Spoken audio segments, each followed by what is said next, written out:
Hello guys, welcome to our YouTube channel. हम लोग पढ़ रहे थे analysis and design of an algorithm, जिसमें हमने देखा था कि एल्गोरिदम क्या होता है, उसका इंट्रो देख लिया था हमने। फिर हमने देख लिया था उसके टाइप्स। फिर हमने देखा था कि एल्गोरिदम को अपन कैसे एनालिसिस करते हैं, टाइम एंड स्पेस से, कि जितना कम टाइम लेगी, जितना कम ही स्पेस लेगी, वो एल्गोरिदम सबसे बेस्ट होगी।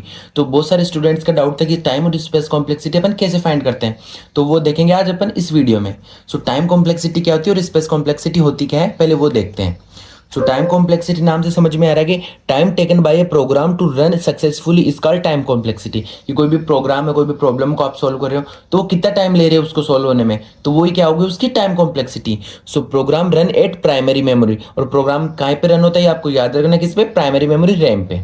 तो ये तो हो गया टाइम कॉम्प्लेक्सिटी। अब स्पेस कॉम्प्लेक्सिटी वही हो गया कि एक किसी प्रॉब्लम को, प्रोग्राम को सॉल्व करने में कितना स्पेस यूज हो रहा है, कितनी मेमोरी यूज हो रही है, तो वो उसकी space complexity. So space taken by a program in a memory, इसको क्या बोलते हैं, RAM, is called space complexity. तो ये आ गया basic introduction about time complexity क्या होता है और स्पेस कॉम्प्लेक्सिटी।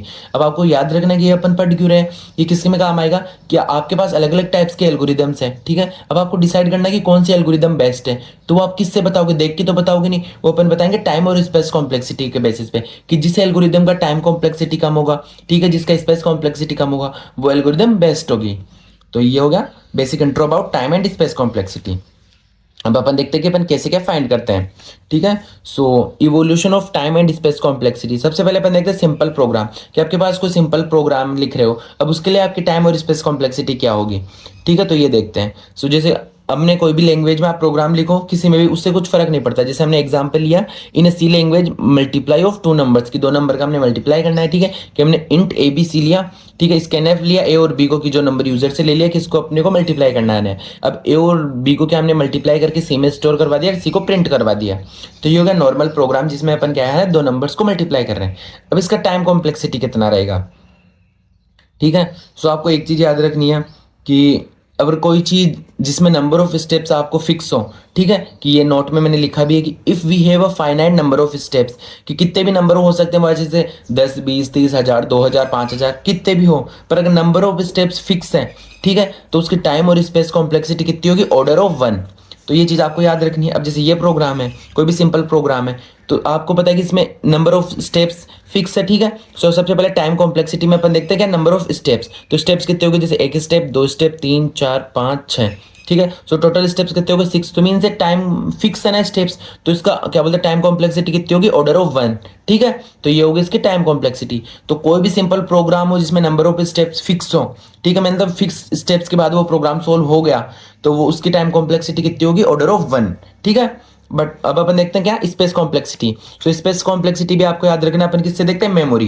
अब आपको पता है किसी भी प्रोग्राम में अगर नंबर ऑफ वेरिएबल्स फिक्स हो, जैसे हमने कितने वेरिएबल लिए, 1 2 3, तो 3 वेरिएबल ही लिए, तो मीन्स मेमोरी भी फिक्स है, तो इसका क्या बोलते हैं, स्पेस कॉम्प्लेक्सिटी भी कितना होगा, ऑर्डर ऑफ 1, ठीक है।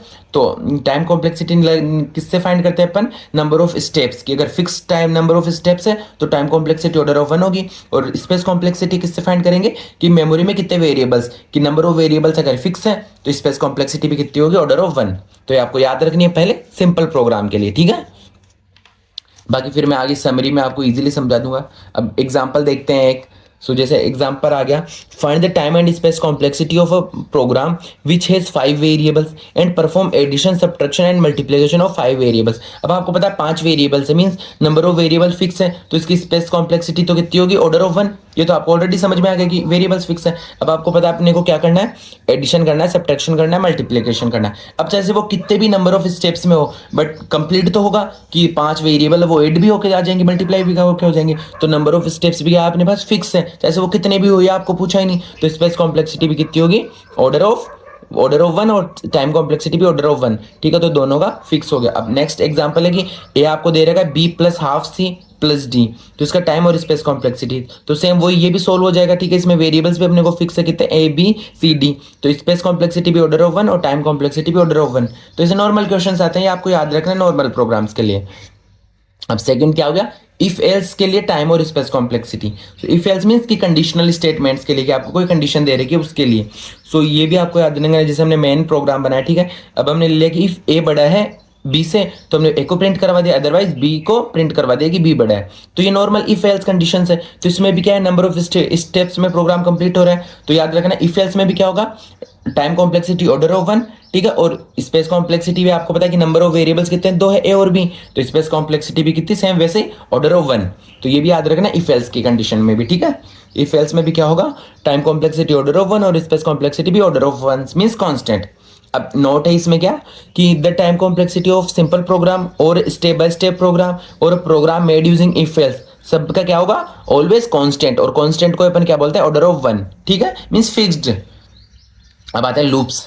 अब लूप्स में क्या होता है कि अपन किसी एक चीज को पर्टिकुलर टाइम के लिए चलाए जा रहे हैं, तो वो क्या होगा, लूपिंग, कि किसी का मतलब रिपीटेशन करना। So frequency count method means this method is used to find the time complexity in a loop programme.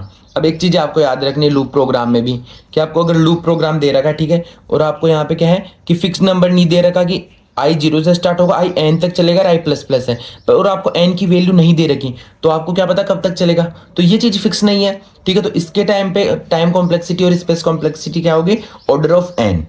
N क्या है कि आपको पता नहीं है कब तक चलेगा, बट इफ इसकी जगह आई की वैल्यू दे रखी थी, आई 0 से स्टार्ट और आई 10 तक चलेगा, तो आई की वैल्यू अपने को पता है फिक्स्ड है। तो फिर इस कंडीशन में टाइम कॉम्प्लेक्सिटी कितनी हो जाएगी, कि इफ वैल्यू इज गिवन, तो इसमें टाइम कॉम्प्लेक्सिटी क्या होगी, ऑर्डर ऑफ 1 मींस वही कांस्टेंट, कि आपको पता है फिक्स नंबर में कंप्लीट हो जाएगा, 10 बार चलेगा, बट आपको पता नहीं कि एन दे रखा है कब तक चलेगा, तो उसकी जगह अपन 1 की जगह क्या लिख देंगे, ऑर्डर ऑफ एन, ठीक है। ये चीजें आपको याद रखनी है। और सेम वही स्पेस कॉम्प्लेक्सिटी भी वही कि ऑर्डर ऑफ 1 हो जाएगा, और अगर कोई वैल्यू फिक्स नहीं है तो ऑर्डर ऑफ एन। तो ये चीज हो गया। अब नेक्स्ट नोट, सो याद रखना है जो हमने पढ़ लिया कि इसका summary, in loops if the variable is not in condition then its complexity is constant, ठीक है। अगर कंडीशन में नहीं है, फिक्स्ड है, तो उसकी वेल क्या बोलते हैं, जो time complexity space complexity constant होगी। और इफ आपको वैल्यू नहीं दे रखी एन है, तो ऑर्डर ऑफ एन होगी, ठीक है। अब फॉर इंक्रीमेंट डिक्रीमेंट, अब अपन क्या देख रहे हैं, लूप्स वगैरह में पढ़ रहे हैं। अब लूप्स में हमने क्या लिख लिया, इंक्रीमेंट डिक्रीमेंट। तो ये चीज याद रखनी है, इंक्रीमेंट डिक्रीमेंट के लिए टाइम कॉम्प्लेक्सिटी कितनी होती है, ऑर्डर ऑफ एन, ठीक है। इंक्रीमेंट डिक्रीमेंट के लिए time complexity order of n, ये फिक्स है, याद रखना है आपको। यहाँ पे अगर प्लस प्लस माइनस माइनस कुछ भी दे रखा है फॉर लूप के अंदर, तो उसकी time complexity order of n रहेगी। अब नेस्टेड लूप में क्या होता है कि अगर फॉर लूप के अंदर फॉर लूप है, तो इसकी क्या टाइम कॉम्प्लेक्सिटी कितनी हो जाएगी, ऑर्डर ऑफ एन, ठीक है। इसकी भी सेम वही।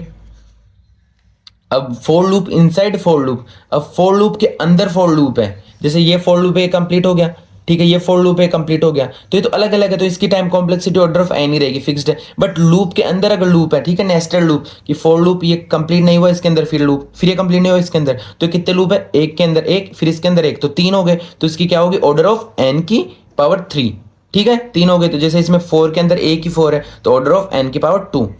तो ये चीज याद रखनी है आपको लूप्स में, ठीक है। अब ये क्या रहेगा, प्लस दे रखा है, आपको पता है इंक्रीमेंट डिक्रीमेंट के लिए क्या होती है, ऑर्डर ऑफ एन। अब स्पेस कॉम्प्लेक्सिटी के लिए क्या है कि for all types of loops in a constant, ठीक है, कि जितने भी टाइप्स के लूप हो सब में स्पेस कॉम्प्लेक्सिटी कांस्टेंट रहेगी, because we have known number of variables, कि नंबर ऑफ वेरिएबल्स तो फिक्स है ना, आई है और एन है, इसके अलावा तो कुछ वेरिएबल्स है नहीं, तो स्पेस कॉम्प्लेक्सिटी हमेशा फिक्स्ड रहेगी, ऑर्डर ऑफ 1। बट याद रखना है कि फॉर लूप में अगर इंक्रीमेंट डिक्रीमेंट दे रखा है लास्ट में, तो उसकी क्या रहेगी, ऑर्डर ऑफ एन, ठीक है। अगर लूप के अंदर लूप दे रखा है, तो उसकी कितनी रहेगी, ऑर्डर ऑफ एन, और एन की पावर कितनी होगी, जितने उसके अंदर लूप्स है, ठीक है। अब ये हो गया इंक्रीमेंट डिक्रीमेंट के लिए। अगर मान लो इसकी जगह मल्टीप्लीकेशन डिवाइड हो, तब क्या होगा। सो ये है नेक्स्ट टॉपिक, कि but we have array then space complexity is non constant, ठीक है। ये भी याद रखना है कि अगर अपन एरे यूज कर रहे हैं लूप के अंदर, तो उसमें स्पेस कॉम्प्लेक्सिटी कांस्टेंट नहीं रहेगी। अब क्या है फॉर लूप के अंदर, पहले हमने पढ़ा इंक्रीमेंट डिक्रीमेंट के, तो लिए क्या था, order of n. But if अपने पास क्या मल्टीप्लाई डिवाइड है, तो इसकी पावर किस में आएगी, टाइम कॉम्प्लेक्सिटी लॉग में, ठीक है। तो लॉग और जिससे मल्टीप्लाई हो रहा है लॉग की पावर 2 और एन, ठीक है। जैसे मल्टीप्लाई बाय 5 तो log 5n, ठीक है। अब वहीं डिवाइड के लिए भी सेम वही होगा कि log और कितने से डिवाइड हो रहा है, 2 से, सो log 2n।